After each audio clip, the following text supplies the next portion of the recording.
You're listening to Crowning Ignorant Kings, a podcast for citizens with like minds who love God, follow Christ, and have a desire to be an ambassador for the kingdom of heaven on earth. We are John and Charlene Donelson. We're teachers building a kingdom community.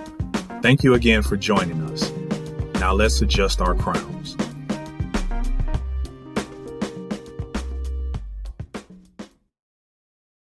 Here's a question I had about God, or with God, for years. God, why did you take so long to send the seed? Between Adam and Jesus is 4,000 years. And I kept asking God, why didn't you send Jesus in chapter 4? That's a logical question, isn't it? And God said to me an amazing thing.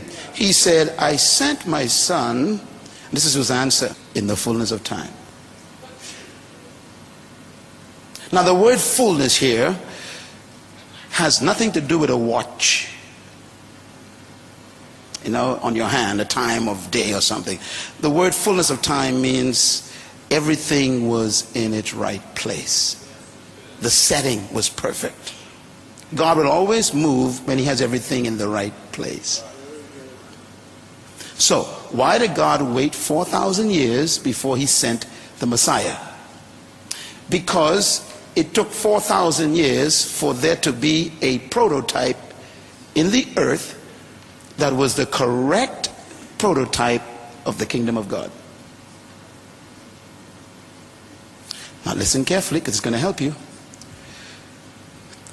To understand God's timing in sending the king, the Messiah, anointed king, you have to understand his concept of a kingdom. And there was no kingdom on earth that had all the components in it until the Romans arrived. The Romans actually set up a prototype of a kingdom that was the closest to God's kingdom. And that's why he came at that time. Now, let me make a statement. Please buy this CD and think about it. Listen to it a few times. Here's a statement. Effective communication depends on correct concepts. So when you're going to communicate with someone, you got to make sure that their concepts are the same as yours. Otherwise, there will be a misconception. So every time you use words, the meaning's got to be the same in both persons' minds. Are you with me? So when God is about to speak into the world, he has to make sure that the words that are going to be used by him are common in the environment. So the Roman Empire had all the words, all the concepts that a kingdom that God desired on earth had. Let me give you an example. Every kingdom before the Romans, all of them, you can study them, whenever a kingdom took over territory or invaded foreign territory, here's what they did. They would kill all the strong soldiers.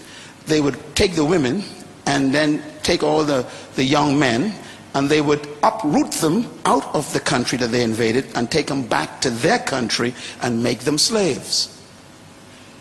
You know that. All through scriptures, that's what they did. They would displace people. The Romans were the first kingdom in history that reversed that. The Romans was the first kingdom, and that's why they were so successful. They were the most powerful kingdom in history. They were the longest reigning kingdom in history. Even today, no one has ever passed the Romans in rulership. And thirdly, the Romans had the largest kingdom in history and still do. They reigned from Africa to Scotland.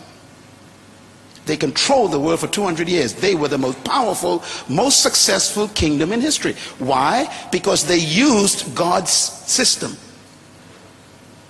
What is God's system?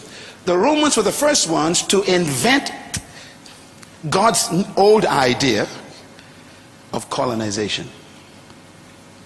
What did the Romans do? Whenever they invaded a foreign territory, they didn't uproot the people. They would leave the people in the land, but the king, Caesar, which means, it's the word for Lord, he would send from his courts a person that he handpicked to that territory where he just invaded, and that person would be called a tetrarch or a governor. Pilate was one of them. There are many of them.